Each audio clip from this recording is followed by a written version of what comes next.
All right, we're out here on the 11th of October 2025 shooting the Blackwidow PLX 45 at 28.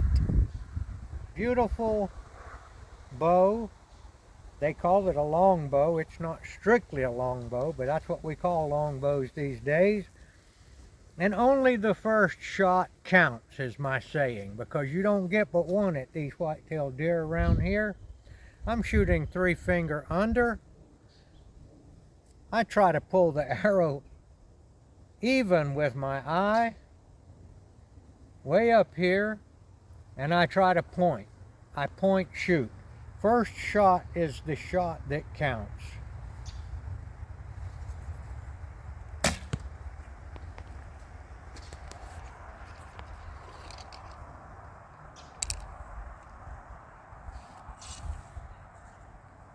All right, it's all downhill from here.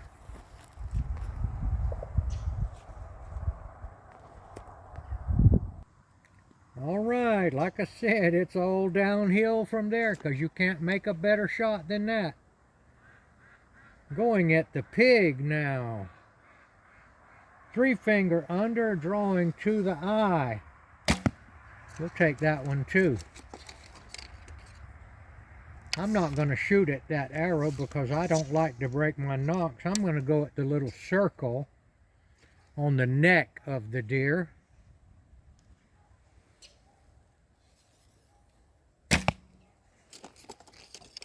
I might have grazed the outside of it. Going at the circle on the hind quarters of the deer.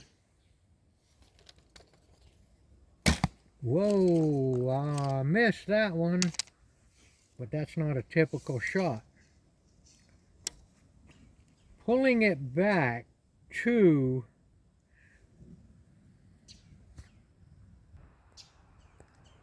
all right, I'm going to try to show you what I'm doing. If the arrow is down here, like if I'm bringing it back here, then the arrow is going to be down here. The more I bring my draw point up, if I bring it way up here, then the arrow is at my eye. My way of thinking is that that's easier to point. Now if I got it, let's just say that I'm drawing it way down here, then I've got a big angle here that my brain has to figure out. So my way of thinking is that the closer I draw it to my eye, as long as I'm consistent, the better I'm going to be able to point at my target, because that's what I'm doing. I'm pointing at it now.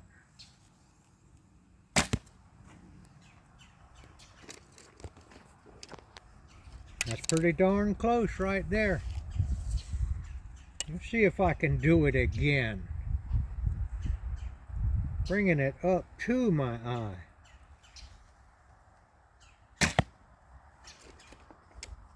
That's a little bit off, but that'll kill a deer all day long. Going to the pig.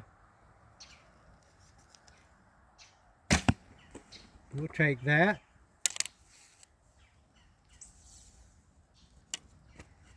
Back to the deer. Well, that was a little high, but it'll get the job done. All right, I thought I'd show you my arrows. I am shooting Black Eagle. I got to get my glasses out to show you this. I can't see. I'm 74 this year, and I definitely have to use glasses. These are 500s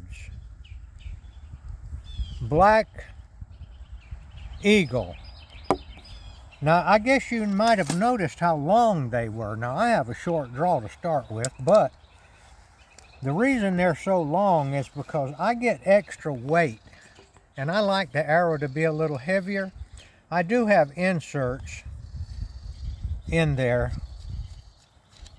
to give them a little weight up here. I can't tell you what the weight is, but I've played around with it until they fly real good.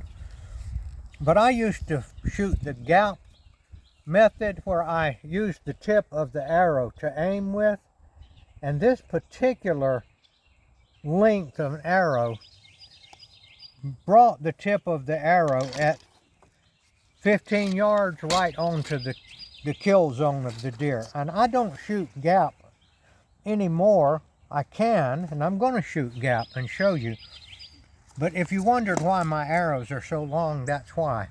The reason that I don't like to shoot gap on deer is because the deer are so wary around here that usually when you get a shot at a deer, say if you're in a ladder stand or either sitting in a chair on the ground or something like that, and you're watching them and you're watching them, and they finally put their head down or their head gets down behind a tree, you got to go ahead and go for it. And if you're using the gap method, it takes a little bit longer because then you've got to line that tip of that arrow up. And I find that most of the times when I do get a shot at a deer, I'm messing around trying to aim at it and it's trying to get away.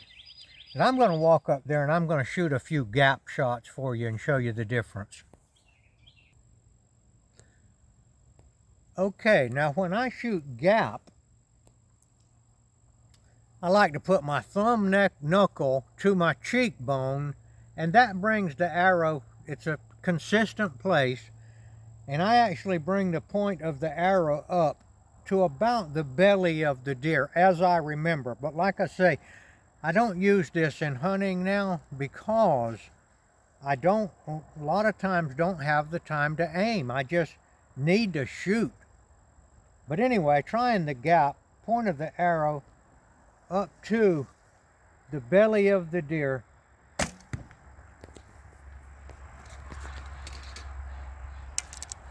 And that's a good kill right there. Shooting at it again.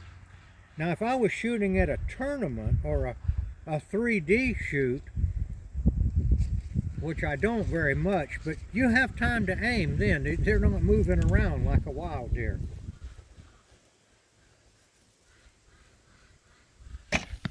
That's a little low, but it'll sure got one right there.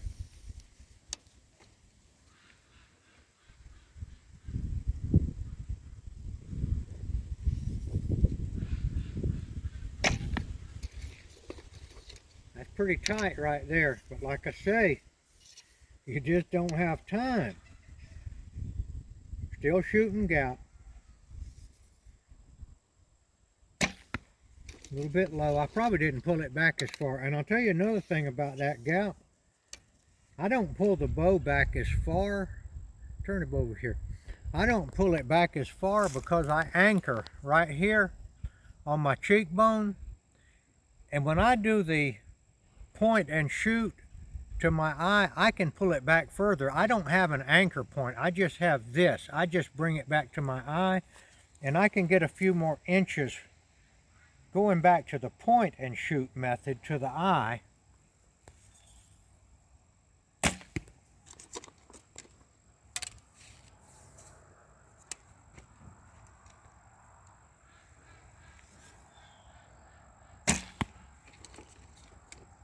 Let's try one at the pig.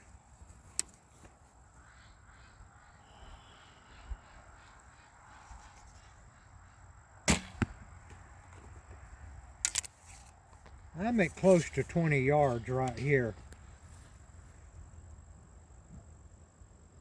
Back to the pig. All right, that's show you a little bit of how I'm shooting the Blackwidow PLX today. Getting ready. I have not yet been in the hunting stand. Gun season is already started. I might not get to shoot or hunt. Maybe I will and maybe I won't, but it doesn't matter because I have a great deal of fun shooting this bow. I actually have a great deal of fun walking around in the woods and trying to pick out a place to put my stand. That's all part of it. You know, it's a hobby. It's not about killing a deer. So that's the way that it the way it looks right now. I was going to go today, but I'm going to tell you why I didn't go. What if I shoot a deer? Then I'm going to have to bring it back and get my skinning tools out and do all that and be messing around for a couple of hours in the dark, getting blood all over me, which I've done plenty of times, but I just don't feel like doing that today. So I think I'll come out here and shoot these rubber deer. All right, thank you for watching.